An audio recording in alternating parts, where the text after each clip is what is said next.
Hai semua, selamat datang ke forum santai kami hari ini. Topik yang kami pilih memang dekat dengan hati ramai orang, membina keakraban dan kekeluargaan berdasarkan nilai madani. Saya Irene dan bersama saya dua rakan baik, Lisha dan Shitik. Hai korang. Hai Irene, hai semua. Wah, topik ini memang menarik. Zaman sekarang ni ramai cakap hubungan dalam keluarga makin renggang. Kadang-kadang duduk serumah tapi rasa macam jauh. Betul tu. Kadang kita tengok satu keluarga duduk dalam ruang tamu tapi semua pegang telefon. Tak ada siapa berbual. Semua scroll TikTok, Instagram. Saya pun pernah macam tu. Saya pun sama, tapi sebenarnya kalau kita fikir balik, hubungan keluarga ni asas kepada kesejahteraan hidup. Dan nilai madani sebenarnya boleh bantu kita faham semula cara membina keakraban tu. Betul, sebelum kita pergi lebih jauh, jom kita faham dulu apa maksud keakraban dalam keluarga ni. Bagi saya, keakraban ialah rasa dekat, rasa diterima dan disayangi dalam keluarga. Tak semestinya kena selalu jumpa, tapi bila berhubung kita rasa selesa. Saya setuju. Kerapnya bukan sekadar tinggal serumah. Ia tentang saling faham, saling percaya dan tahu bila seseorang tu perlukan sokongan. Kadang tak perlu banyak cakap pun, tapi tak faham. Ya, macam bila mak pandang muka kita terus tahu kita ada masalah. Nilai madani pun ada 6 tongkat utama: kesejahteraan, keberdayaan, hormat, kasih sayang, keadilan dan ihsan. Semua ni boleh jadi panduan untuk bina keluarga yang bahagia. Ya, betul. Kalau dalam keluarga kita amalkan kasih sayang, hormat dan keadilan, hubungan tu akan kekal kuat walaupun diuji. Kita mula dengan kasih sayang dulu. Sepatu asas dalam keluarga. Tanpa kasih sayang, memang susah nak bina keakraban. Setuju, kadang kasih sayang tu bukan benda besar pun. Contohnya, mak saya selalu masak makanan kegemaran saya bila saya balik asrama. Walaupun dia penat, dia tetap ingat. Saya rasa dihargai sangat. Saya pun ada pengalaman sama. Ayah saya bukan jenis yang tunjuk perasaan. Tapi bila saya balik rumah, dia senyap-senyap, baik kipas dalam bilik. Saya tahu tu cara dia tunjuk sayang. Sweet betul. Sebenarnya nilai kasih sayang tu bukan sekadar cakap I love you, tapi lebih ke tindakan. Kalau nilai madani, kasih sayang ni tunjuk keprihatinan, tolong satu sama lain, faham perasaan adik keluarga dan elak marah berlebihannya. Ya, betul. Kadang bila kita marah adik, bukan sebab benci tapi sebab sayang. Tapi cara kita marah tu penting. Jangan sampai buat orang lain terasa. Sebab tu penting komunikasi berkesan. Ya, komunikasi itu penting gila. Sekarang ni ramai anak muda susah nak bersembang dengan ibu bapa sebab takut atau rasa tak fahami. Betul. Kerana ibu bapa pun rasa anak tak hormat bila anak jawab cepat-cepat. Tapi sebenarnya anak tu cuma nak jelaskan pendapat. Jadi, kedua-dua pihak kena belajar dan dengar dan faham. Dalam komunikasi, kita ada dua pihak, iaitu penyampai dan penerima. Kalau penerima tak terbuka, mesej tak sampai. Kadang ni lah punca salah faham dalam keluarga. Saya pun pernah sekali gaduh kicau dengan mak saya sebab mesej pendek. Saya tulis okey je dalam WhatsApp. Dia marah sebab katanya saya jawab macam tak hormat. Padahal saya tengah sibuk. Dah salah tu. Kadang ada mesej boleh disalah tafsir. Jadi bila nak berkomunikasi, lebih baik berbual depan-tepat. Nilai hormat dan empati perlu jalan seiring. Selain hormat, nilai keadilan pun penting. Dalam keluarga, semua orang kena main peranan. Kalau hanya satu orang yang buat semua kerja, memang akan timbul rasa tak puas hati. Betul, saya dulu selalu tengok mak buat semua kerja rumah. Tapi bila dah besar, saya mula tolong basuh pinggan, sapu rumah. Walaupun nampak kecil tapi mak saya nampak gelap. Itu contoh keadilan dan dalam tanggungjawab.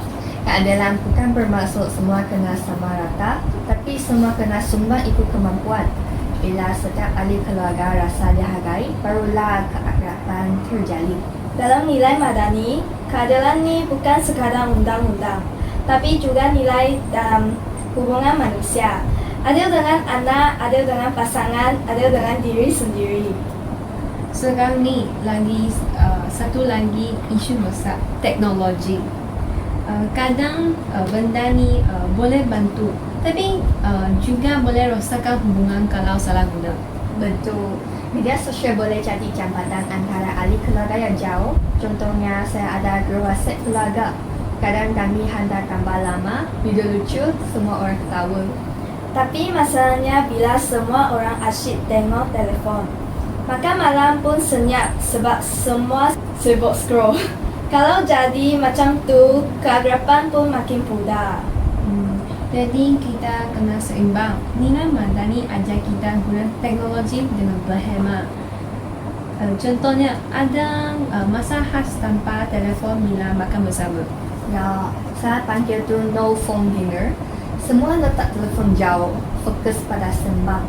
Kadang dari situ timbul gelak, tawa dan cerita menarik. Cabaran lain keluarga moden ialah masa. Semua sibuk dengan kerja dan pelajaran, bila balik rumah semua dah penat. Kadang kita fikir nantilah sembang. Tapi lama-lama hubungan makin renggang. Sebab tu penting untuk luang masa walaupun sekejap. Nilai madani tekankan kesejahteraan, bukan sekadar sihat fizikal, tapi juga emosi dan hubungan sosial. Jadi, walaupun sibuk, kita kena cari keseimbangan antara kerja dan keluarga. Saya suka bila keluarga saya buat aktiviti hujung minggu, seperti pergi taman, masak bersama-sama atau sekadar tengok movie. Walaupun ringkas, tapi momen tu buat kita rasa dekat. Betul. Saya dan keluarga suka main board game. Kadang gaduh sebab siapa tipu, tapi lepas tu ketawa ramai-ramai.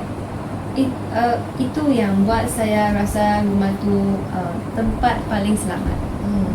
Tak semua masa keluarga bahagia kan? Kadang ada konflik, tapi yang penting cara kita selesaikan. Ya, betul. Saya dulu jenis cepat marah.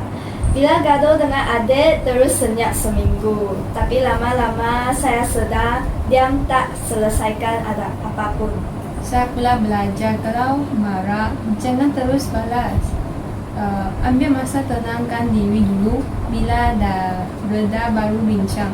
Komunikasi lepas marah tu paling penting. Ya, dan bila dah maafkan, jangan ingkir lagi.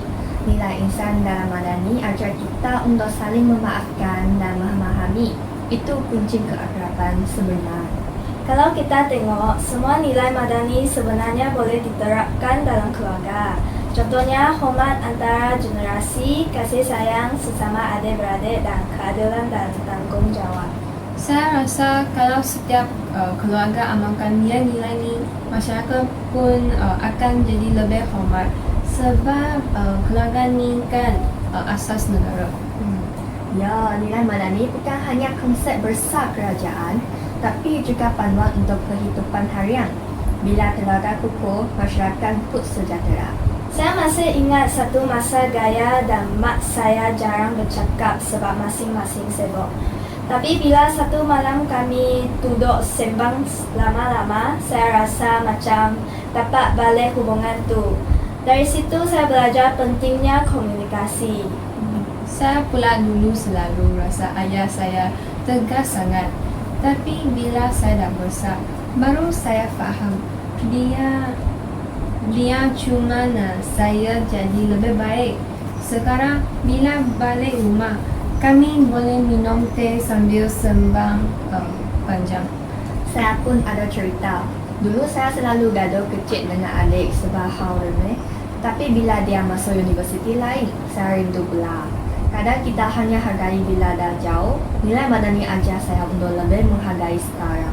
Jadi, kalau kita nak bina keakraban dalam keluarga, kena mulakan dengan diri sendiri. Tunjuk kasih sayang, hormat dan bantu bila boleh.